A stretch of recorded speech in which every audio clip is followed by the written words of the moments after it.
Gym वाली सास बहू। पीहू और कार्तिक दोनों की लव मैरिज हुई थी।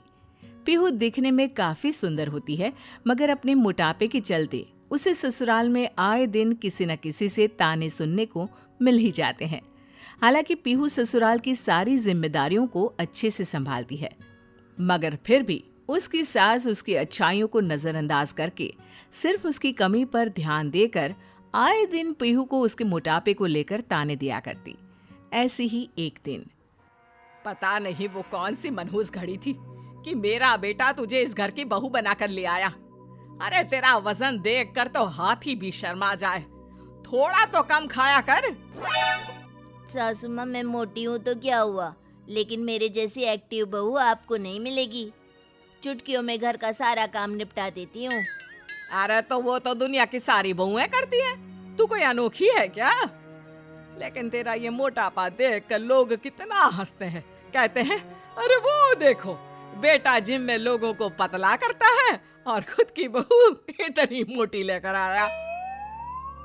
सासू माँ, लोगों का तो काम है बोलना, लेकिन हमें लोगों की बाहरी खूबसूरती नहीं, लेकिन अंदर की खूबसूरती देखनी चाहिए।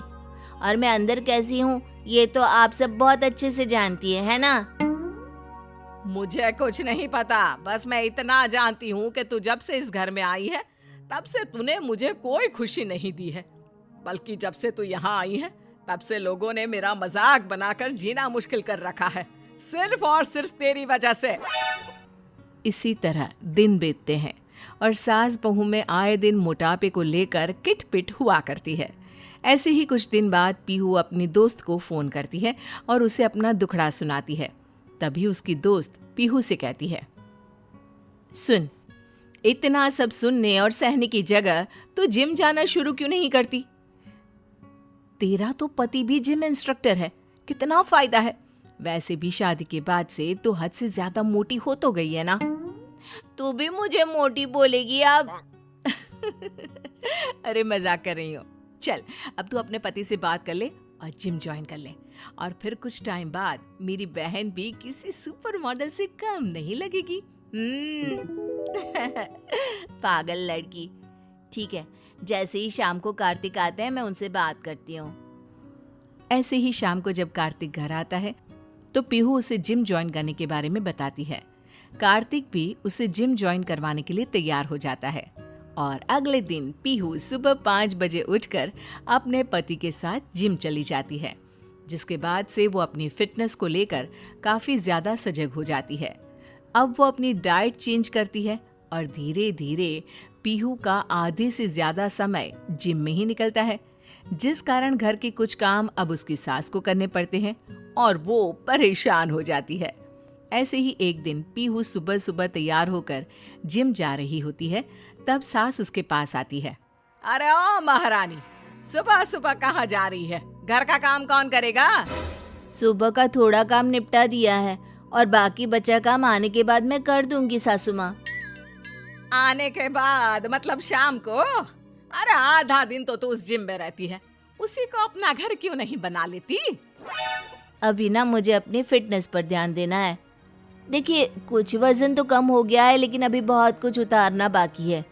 फिर मैं भी आपकी सहेलियों की बहुओं की तरह बिल्कुल पतली हो जाऊंगी। अच्छा, मतलब पतली होने के चक्कर में घर का सारा काम अपनी सास से करवाएगी? अरे पतले होने के लिए सारा सारा दिन जिम में रहने की जरूरत नहीं होती। मुझे ना बस पतला होना है। वैसे भी मेरे मोटापे से सबसे ज्यादा दिक्कत तो आपको ही थी, इसीलिए मैं अपनी सासू माँ के लिए पतला होना चाहती हूँ। हे भगवान, मेरा तो करम ही फूट गया ऐसी बहू को अपने घर में लाकर।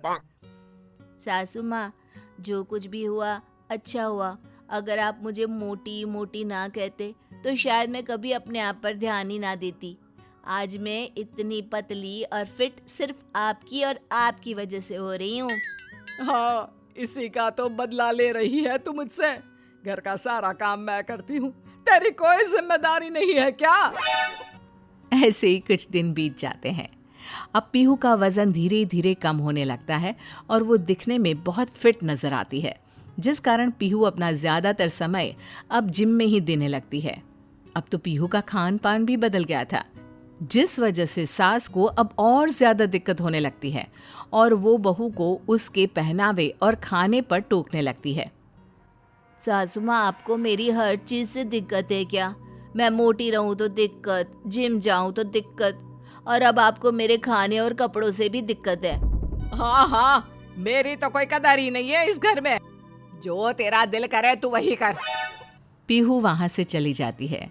उसके जाने के बाद सास अपने सर पे हाथ रखकर खुद से कहती है, मेरी बहू कितनी बदल गई है।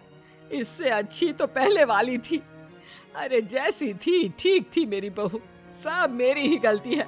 मैंने उसकी अच्छाइयों को नजरअंदाज करके बस उसकी कमियों पर ही ध्यान दिया, और जो कुछ भी आज हो रहा है सब मेरी वजह से ही हो रहा है। मेरी वजह से ही मेरी बहू आज ऐसे कपड़े पहनकर घर से बाहर न जाने कितने अनजान लड़कों के बीच जाती है। मैं इस बारे में अपने बेटे कार्तिक से बात करूंगी और उसे समझाऊंगी कि वो बहू को समझाए। पीहू की सास को कहीं ना कहीं ये गलती महसूस होने लगती है कि पीहू में जो बदलाव आए हैं वो उसी के कारण आए हैं। ऐसे ही एक दिन अपने बेटे कार्तिक से कहती है, बेटा कार्तिक, मुझे अच्छा नहीं लगता कि घर की बहू ये जिम वगैरह जाए। ये सारी चीजें लड़कों को ही शोभा देती है, और अगर जिम जाना ही था तो शादी से पहले चली जाती, तब हो जाती पतली। माँ, अपनी सोच को बदलो। क्या पीहू घर की जिम्मेदारियों को लेकर कभी भी लापरवाही बरतती है? वो घर के सारे काम समय से करती है, और अगर उसके बाद अगर वो खुद पर थोड़ा सा ध्यान दे रही है तो इसमें बुरा क्या है? मतलब ये है कि तुझे भी यही लगता है कि मैं गलत हूँ? आप खुद ही सोचो ना माँ, पीहू की जगह अगर आप होती और लोग आपसे आपके बारे में वो सब बोलते जो आप और बाकी लोग पीहू को बोलते थे, तो आपको कैसा लगता?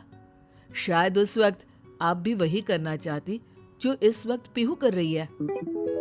हाँ बेटा, तू सही कह रहा है।